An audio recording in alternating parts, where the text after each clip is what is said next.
Underdog City hitting 2 weeks in a row now. Yadir Davaye is the future. I tried to tell you all, Jeremiah Wells, he's the GOAT. I saw that coming miles away. Last week I picked Killian Sakil and Azmat Mirzakhanov in the Underdog City, and that was the week before. And so I'm basically the GOAT. I don't even know what happened in the Ante Delija Waldo Cortez fight. That was absolute brain rot. That fight is as brain rot as it gets. They call it off. Delija gets a massive adrenaline dump and gets slimed. He gets slimed out. Honestly, it was cinema. I loved every second of it. I love when random stuff like that happens. And the parlay, it lost, but it was kind of worth it. Waldo gained so much respect in my eyes to keep fighting. He got mad and countered with a nasty right hand. And then, normal Dumont winning off of damage. I would have been pissed if she lost that fight. She was for sure winning off of damage. And of course, lock of the week, Seok Young Ko, he dominated.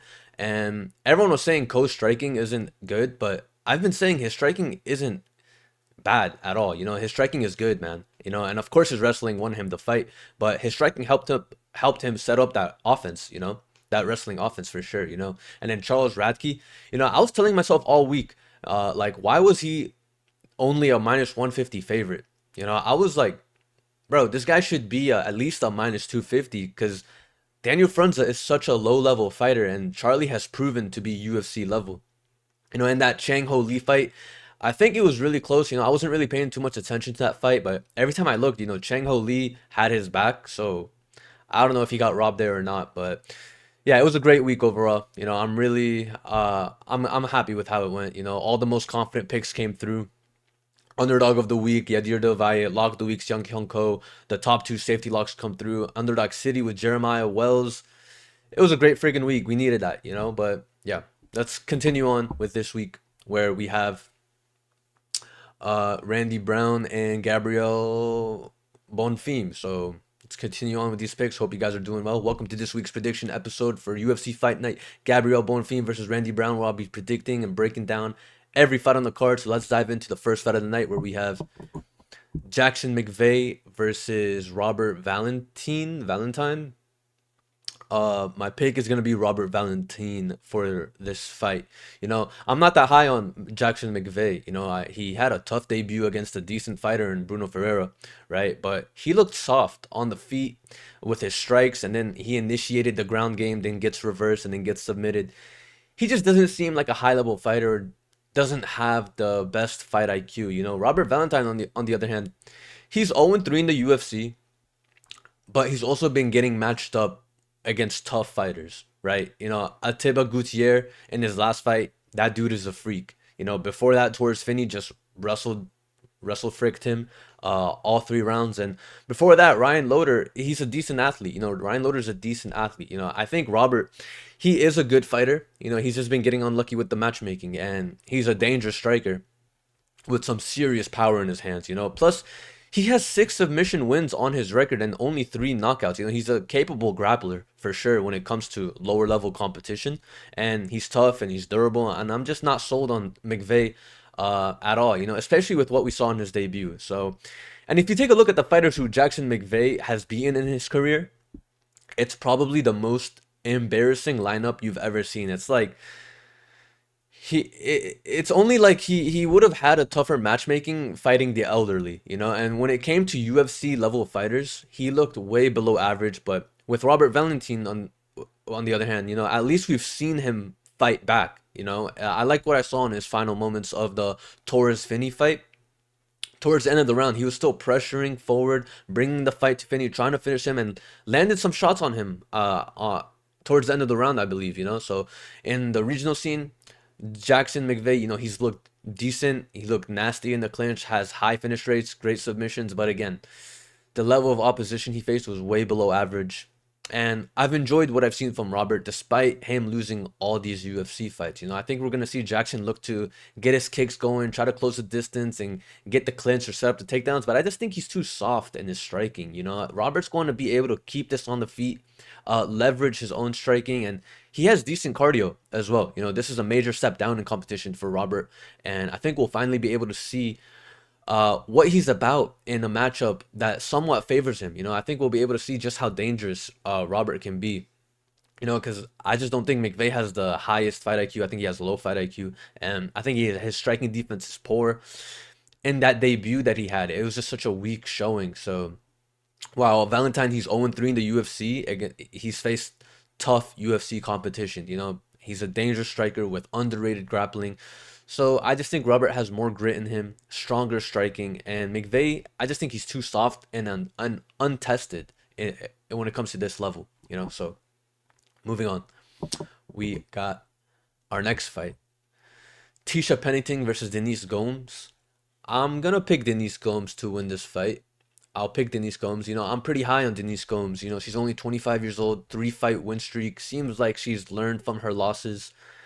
And she seems like she's on the uphill trend in her career. She has a win over Eduardo Mora, which I think is really impressive. Her only losses are to Loma Lugbumi, who's a high level striker, and Angela Hill, who's like a crafty vet. I think she's learned from those losses, finally coming into her own as a fighter, and she's still super young, facing a 36-year-old Tecia Pennington, who never really shined in her UFC career. She used to be on a 4 fight losing streak, and I've never really been too impressed with her or said to myself, oh wow, she's special or she's different, or oh wow, look out for her. It's kind of just been your typical WMMA fighter, and she's got good volume on the feet, good kicks as well, tons of experience as a veteran, but not the best wrestling defense. But with Denise Gomes, I feel like her ceiling is higher. Like she still has fights to prove herself as a contender. It feels like we still haven't seen the best of Denise Gomes, whereas we've seen Pennington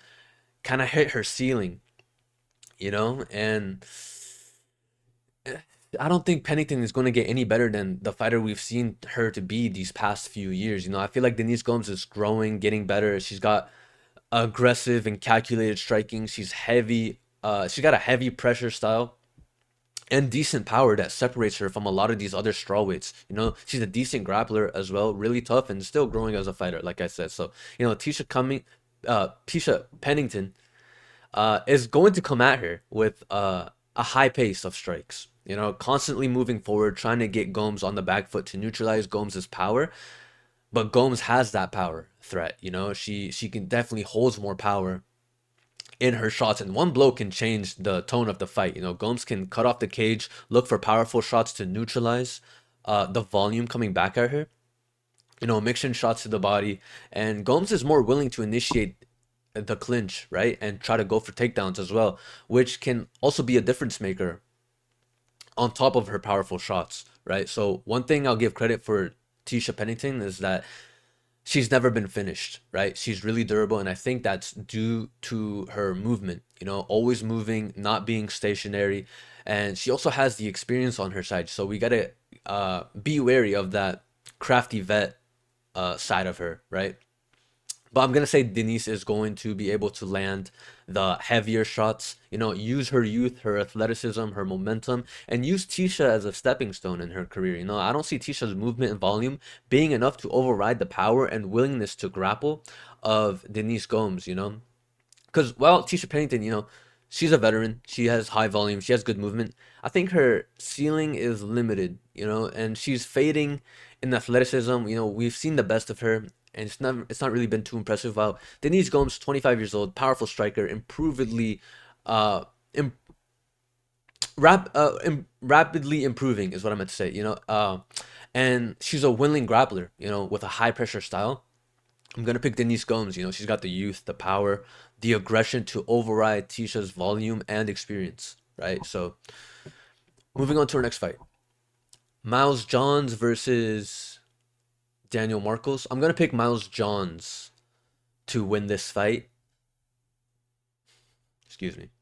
I don't think any of these two guys are elite level athletes, but I think Miles Jones is going to be able to outwork and outdog Daniel Marcos. I think he'll be able to get his wrestling going, hang in the striking, and put up more volume and do more to win this fight. Miles Jones just got outworked by younger, hungrier competition, fighting Gene Matsumoto and Felipe Lima.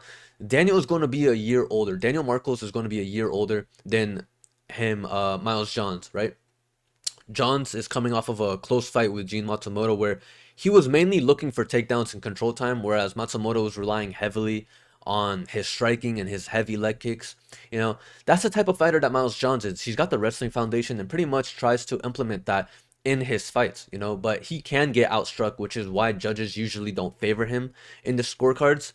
You know, Daniel Marcos, on the other hand, primarily a striker, he himself can get outstruck, and it says he only has one loss, but he arguably lost to Davy Grant because many feel he got outstruck in that fight. Also, in the Adrian Yanez fight, you can make an argument he lost that fight as well. You know, after being outstruck there too. You know, Miles Johns could hang in the striking and look to gather control time like Montel Jackson did to Marcos. You know, so I don't rate Daniel Marcos very highly as a fighter. You know, he arguably lost to Davy Grant and Adrian Yanez. He got controlled by Montel Jackson for a large period of that fight, and we see Miles Johns losing close fights to younger, hungrier competition. Miles is going to be 1 year younger here, and I don't think he'll have to deal with that extreme youth and athleticism advantage in his opponent in this fight. You know, Daniel Marcos is good, but he hasn't looked special or anything like that. His record in the UFC should be worse than what it actually is. And he's barely scraping by in some fights, you know. Daniel, uh, I'll give it to him. You know, he's gonna be patient. He's gonna be looking for counters. You know, if he goes for takedowns, I think he'll get reversed because I think Johns is the better wrestler.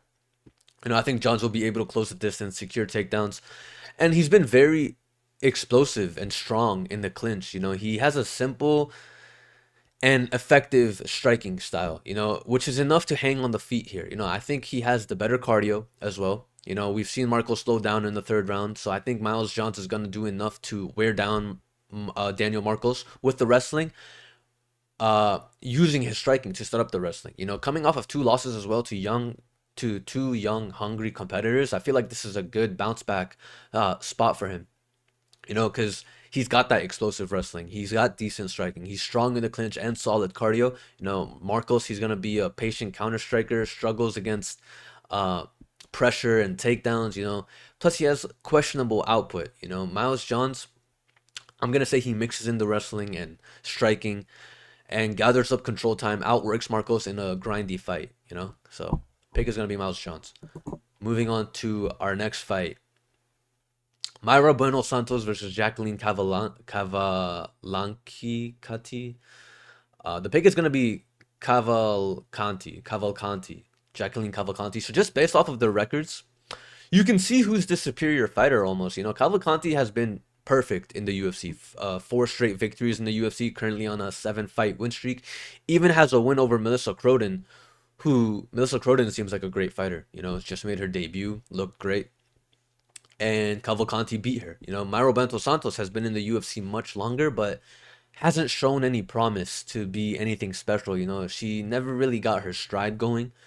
Currently on a 3 fight losing streak as well. It definitely seems like she's on a downhill trend in her career, while Cavalcanti is on the uphill trend, putting together a nice win streak, undefeated in the UFC as well. So, you know, Mayra Bueno Santos, primarily a grappler looking to get the fight on the ground and hunt for submissions. But she's been struggling to implement her game plan. You know, it's like anytime she fights someone somewhat decent, she isn't able to get her game going. You know, she's going to have to fight Cavalcanti, who's always moving, primarily a kickboxer with high volume technical striking, mixes in shots to the body as well, has a nice jab, good leg kicks. You know, she can hit.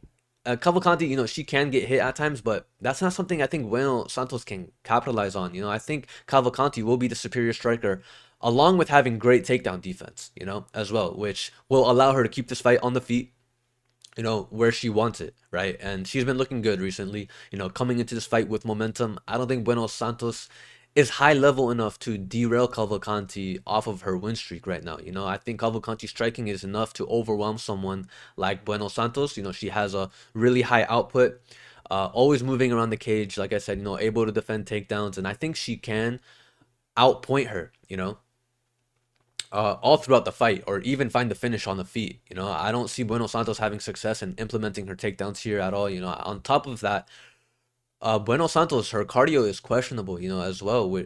As the fight goes on, so I can see Cavalcanti getting stronger as Bueno Silva starts to fade in this fight, you know, because Bueno Silva, she's primarily a grappler, right? And on top of having fading cardio on a 3 fight losing skid, she's struggling to implement her game plan here. While Cavalcanti, I see her being a high volume kickboxer like she always does, having that sharp movement, having excellent takedown defense, and she's been looking really good recently. Her form is she's coming into this fight with confidence, So I'm gonna say Cavalcanti keeps it standing, outpaces Bueno Santos with output and better technique as well on the feet.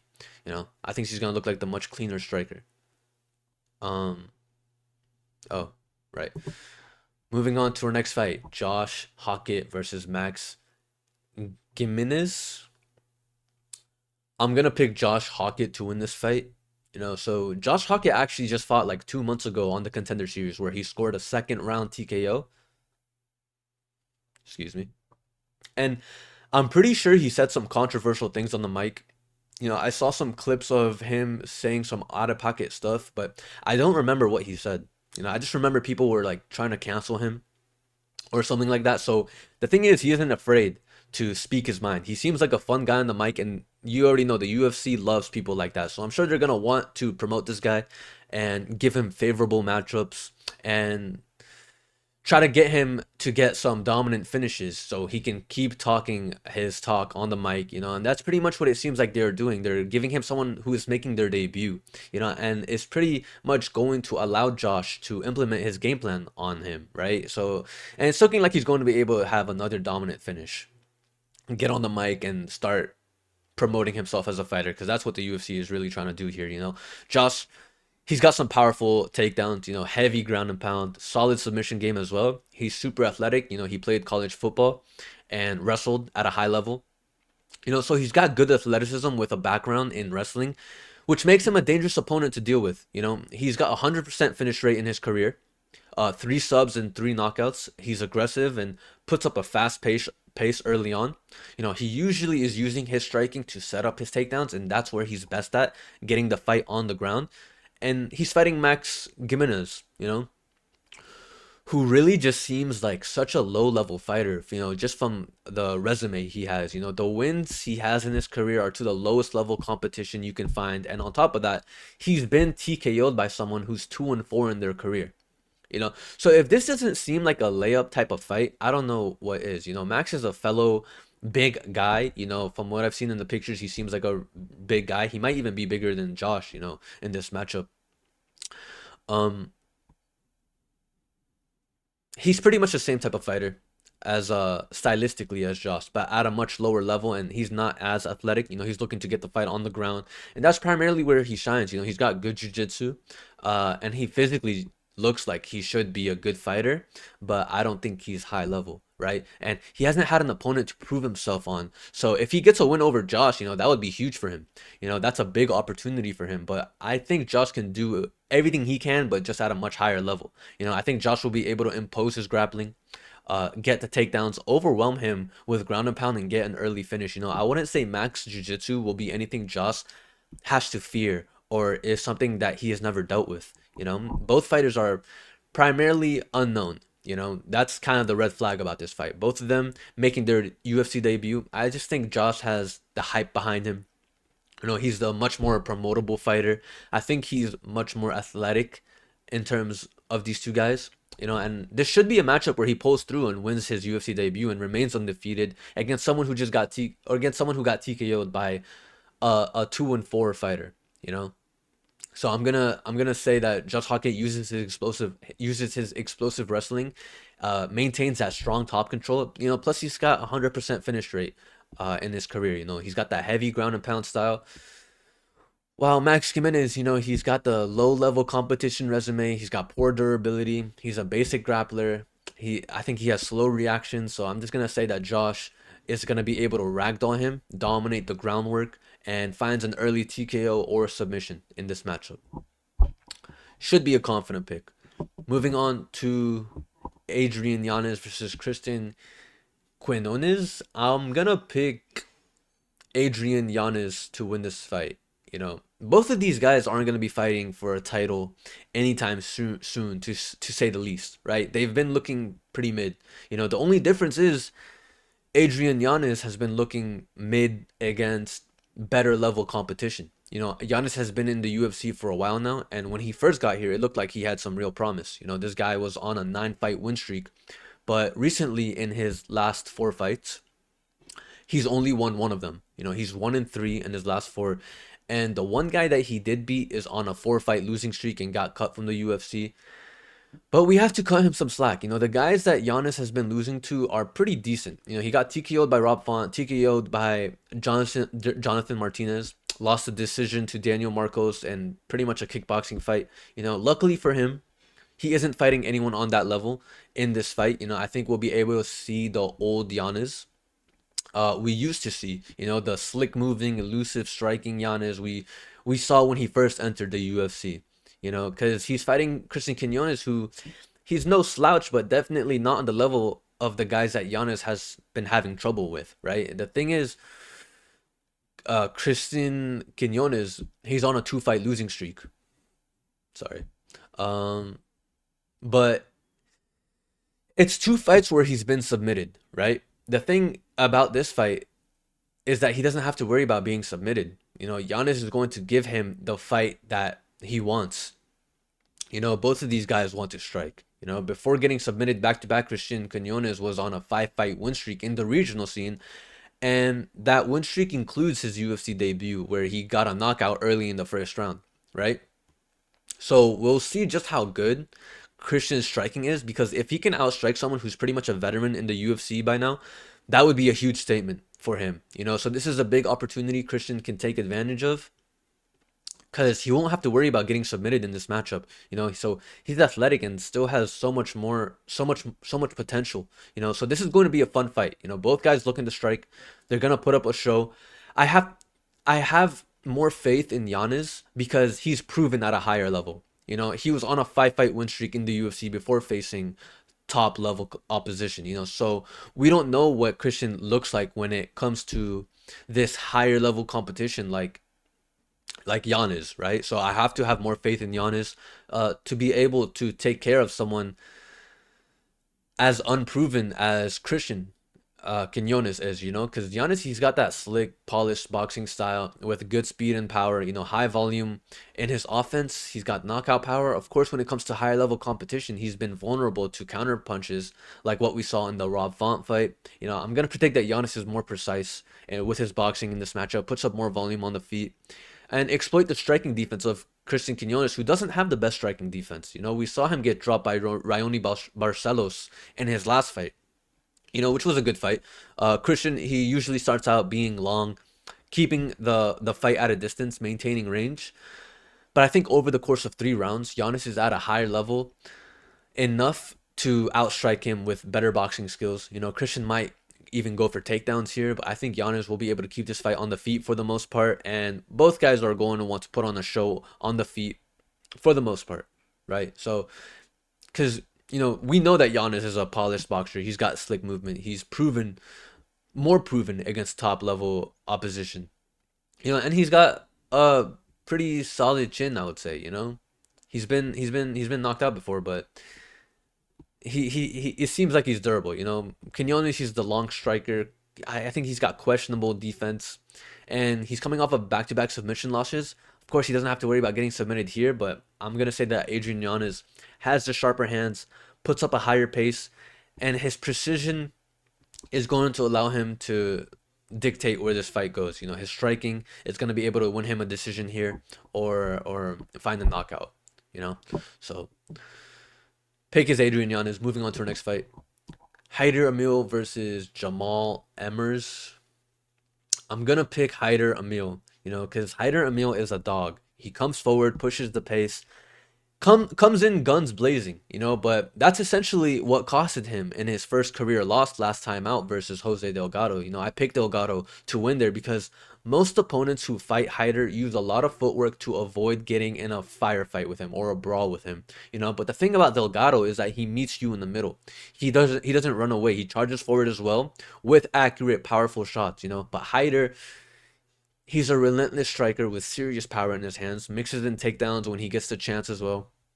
On the other hand, Jamall Emmers, primarily a wrestler, but he's pretty well-rounded. He's coming off of a TKO victory over Gabriel Miranda, who isn't really that good.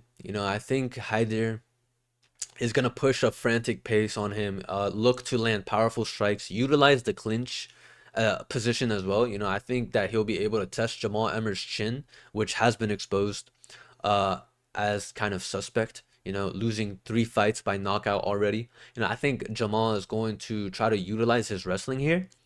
You know, just try to stay technical on the feet and try not to get on the try not to get in a brawl. You know, try to use his jab, but I can see Hyder just walking him down, landing the better shots on the feet, being more aggressive, you know, landing the more meaningful punches. You know, Jamall has been too inconsistent in his career as well. You can't really trust him to win a fight. You know, I'm gonna, and you can trust that Hyder's relentless pressure. You know, his powerful hands. He mixes in takedowns. He's coming forward, trying to win with that chaotic style, almost like a mini Yuri Prohaskov almost, if you will, you know. And then Joel Emmers, he's well rounded. He's a wrestler. He's got a solid jab, but he's been too inconsistent, and his chin is a bit suspect. Coming up against Hyder Amil, I'm gonna say that Amil's aggressive pace is gonna overwhelm Emmers, and he's gonna be able to land the cleaner power shots, right? So moving on to our next fight, Cristian Leroy Duncan versus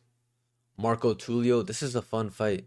I'm gonna pick Marco Tulio to win here. You know, as much as I rate Leroy Duncan highly as a fighter, I just rate Marco Tulio even higher. You know, not many people know this, but Tulio has a win over Yusri Belgari, Alex Pereira's teammate, who just fought and won his debut versus Azamat Bekoyev. You know, and we saw how Yusri looked. You know, he Yusri looked good. You know, he's a huge for the division and a dangerous striker. And Tulio beat him in the Contender Series. You know, this is going to be a really fun striking fight, and I'm going with Marco Tulio to win. But out of the two fighters in this matchup, Marco Tulio is the one who has lost by knockout. You know, early in his career. You know, Leroy Duncan hasn't been knocked out.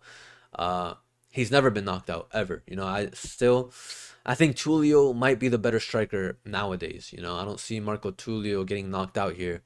Cristian Leroy Duncan, you know, he lost the decision to Gregory Hernandez and Armin Petrosian, you know, and those guys are heavy hitters, you know, so it would be a huge statement if Tulio becomes the first person to knock out Leroy, but I wouldn't be surprised if he does it. You know, Tulio is such a strong hitter. He's a heavy hitter, you know, calculated as well. You know, he isn't just charging in with his chin up in the air. You know, both guys are really technical, to be fair to both guys. You know, Leroy is going to be much bigger and longer as well. Comes with violent striking techniques, athletic moves as well, you know. And Marco Tulio, he's the same aggressive striker, but I'd say that Tulio might be more well-rounded. You know, he can mix in his grappling. He's on a 10-fight win streak right now.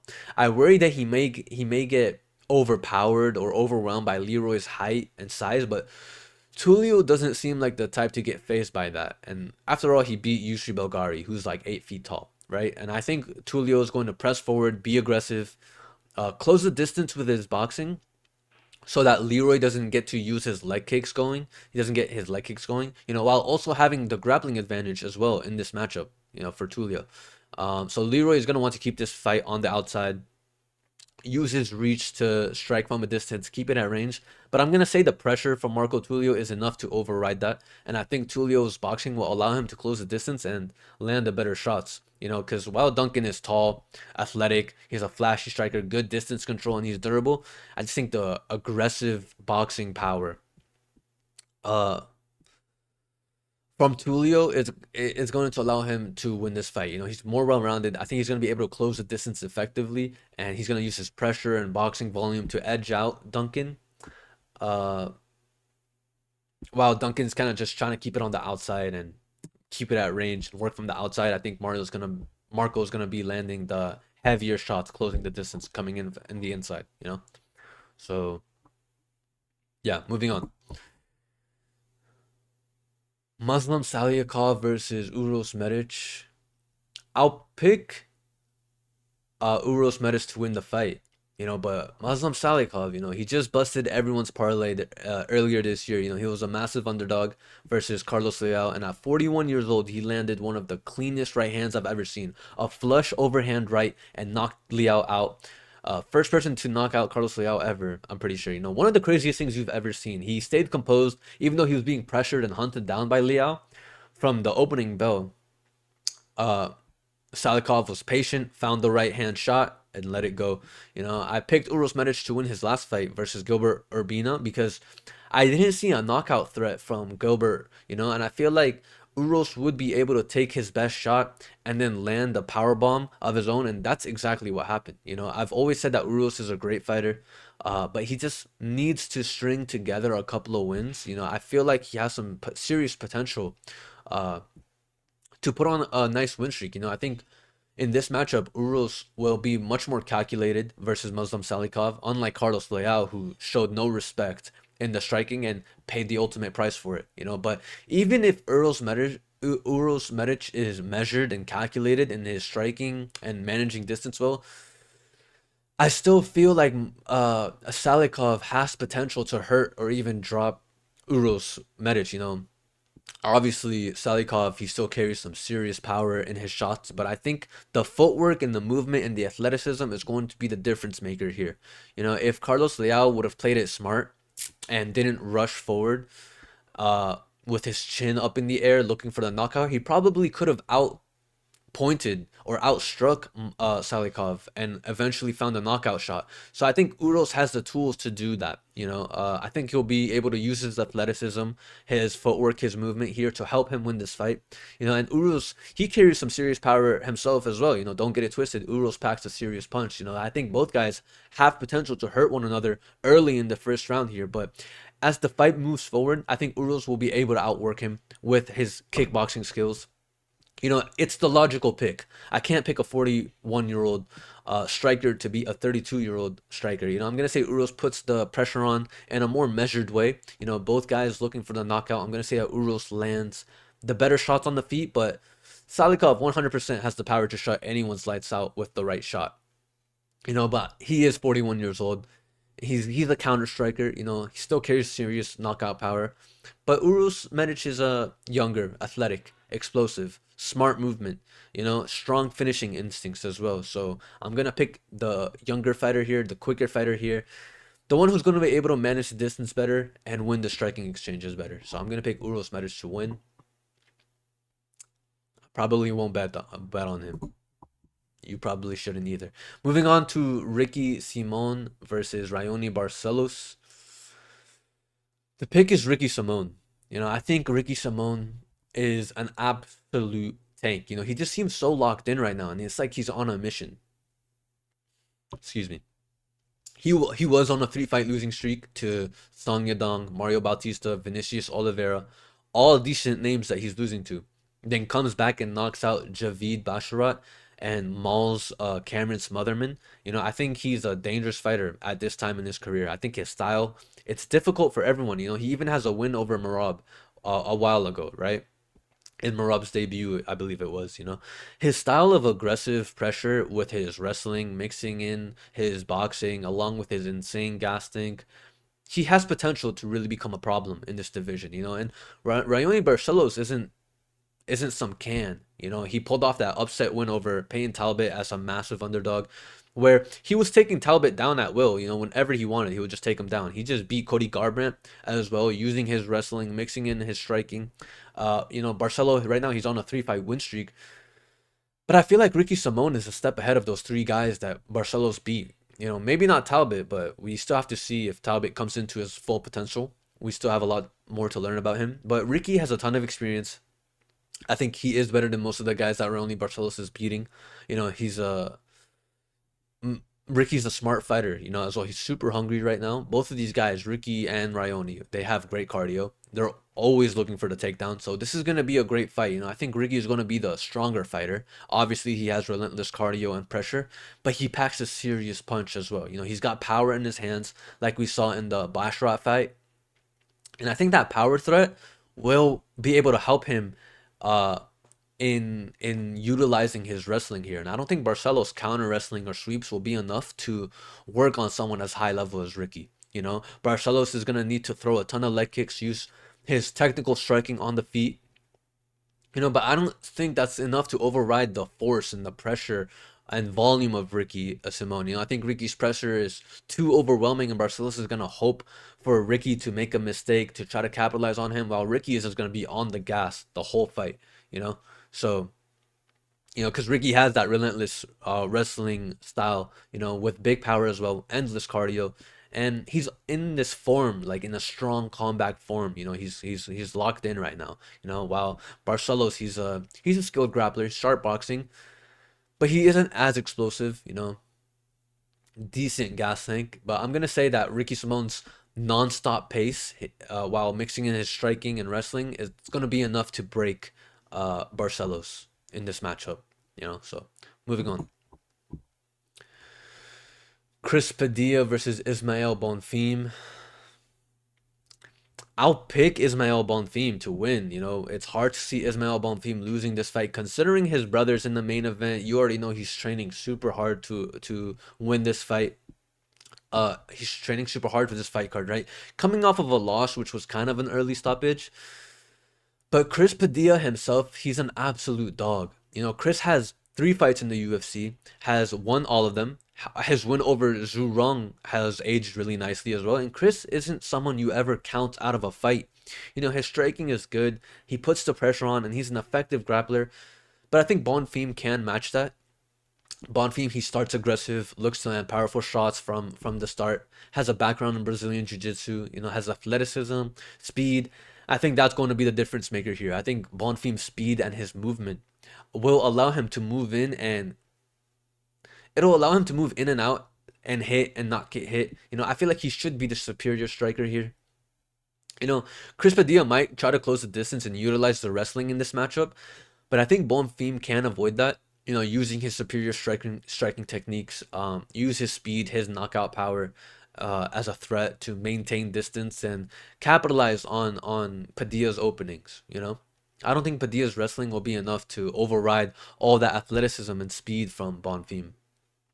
So while Padilla, he's a durable grinder. A steady striker. He's an improving grappler.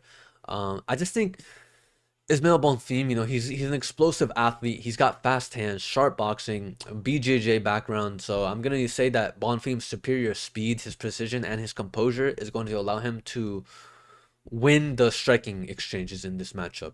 And avoid any wrestling from Chris Padilla's way. So moving on to our co-main event, we got Matt Schnell versus Joseph Morales. I'm 100% going Joseph Morales here.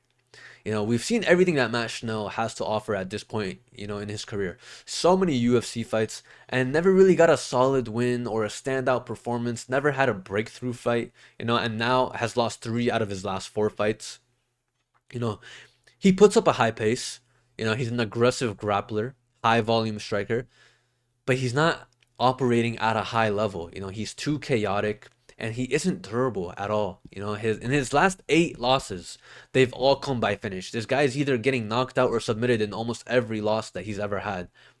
Whereas Joseph Morales, he's on his second UFC run and he's fighting on his revenge arc. He was cut from the UFC in 2018, and during that time in 2018, he got a first round submission on some random fighter, in the UFC, then gets TKO'd by Prime Davison Figueiredo, then loses a split decision to another random fighter, So he was 1-2 in his first UFC run, and it was just an unlucky UFC run, But nowadays he's fighting with intent to dominate. He just won the season finale of The Ultimate Fighter over an undefeated rising prospect as a massive underdog, won by submission. His wrestling looked really good, his boxing looked really good, and he put on heavy pressure from the start with tons of volume. And he's a complete fighter. He can end this by knockout or submission, in my opinion. I think Morales is going to be able to secure takedowns here. Utilize heavy ground and pound, put up a high volume of strikes. And I don't see Matt Schnell's chaotic style working well here. Trying to make it ugly or look for submissions. I don't see him wearing down Morales or breaking him down. I think Morales will be a step ahead here, primarily using his grappling to control this fight. Setting up the takedowns with the strikes, remaining calm and under control the whole time. So I just think Matt Schnell's style is just too wild, and he has very low durability. He's high paced, but it's chaotic. And he's getting finished really often. While Morales, he's more of a balanced fighter, slick grappling, calm pressure, recent momentum coming into this fight. So I'm gonna say that Joseph Morales is gonna be the smarter, more composed fighter, mixing in striking and wrestling to pretty much dominate this win, right? Moving on to our main event of the evening, Gabriel Bonfim versus Randy Brown. I'm picking Randy Brown. You know, that lay and pray style, it's not going to work here anymore. The judges are starting to wake up. You know, they're realizing significant strikes and damage wins fights. You know, if we had the same judges we had these past couple of weeks judging that Gabriel Bonfim and Stephen Thompson fight, Stephen Thompson would have won that fight off of significant strikes, you know, and damage. You know, Bonfim getting takedowns and not doing anything with them, it's not going to help him anymore. You know, if he doesn't submit Randy Brown, I see Brown getting up and outlanding Bonfim using his long arms, his reach. And Randy Brown, he's just such a difficult fighter to deal with. You know, I'm on the Randy Brown hype train. You know, Rude Boy, he's coming for this man, and he just became Rude Boy. You know, he just became the first man to knock out Nicholas Dalby, and Nicholas Dalby is the same guy who took Gabriel Bonfim's undefeated record and knocked out Gabriel Bonfim, right? So I'm not saying MMA math works, but take that for what you will. You know, it's extremely difficult to deal with Randy's frame. He's so big and long for the division. His striking is clean. He's got power as well. You know, I'm not sure Gabriel is going to have an easy time trying to get him on the ground. Because even though Bonfim is a capable striker, who's got good pressure with his strikes, I see him having a hard time closing that distance. And if he can't get his striking going, it won't be easy for him to set up the takedowns. You know, Gabriel is going to look to get this fight in the clinch. And even if he finds success in doing that, like Brian Battle did, I don't see him landing much damage in those positions. You know, that's going to be Gabriel's game plan, you know, for the most part. Pressuring against the cage. But I think Randy will come out of this fight landing the more damaging shots. You know, using his range, keep the fight at striking distance for the most part. You know, working the body shots. And Gabriel, he's a fast and aggressive striker, and Randy can definitely take advantage of that, you know, and capitalize on the openings, right? So yeah, Bonfim, you know, he is a strong grappler. He's a fast starter, limited striking, I would say, when it comes to comparing him to Randy Brown. And when he gets a hold of Randy Brown, I don't see him putting up enough damaging shots for him to win the rounds, right? So on the other hand, you know, you got Randy Brown, long, rangy striker, clean boxing, a recent knockout win over Dalby with pretty good takedown defense. You know, I think Randy Brown's going to be able to manage the range, land the more damaging shots, and I think his fight IQ, it might be a bit more smarter here in this matchup, you know? So the pick is going to be Randy Brown to win this fight. Gabriel Bonfim is not 6'10". I don't know why it says he's 6'10". He might be 6'1". I don't know why it says 6'10". Gabriel Bonfim is going to be shorter than Randy Brown. But that concludes my picks for this week's UFC fight card. So let me know what you guys thought. Let me know who you guys are rolling with. Drop your predictions down below in the comments. And let me know if you agree or disagree with my picks. You know, I'd love to see what you guys thought. As always, I hope you guys are doing well. Hope you guys have a great day. I love you guys. Thank you for watching. That's it for me. I'm out. Peace.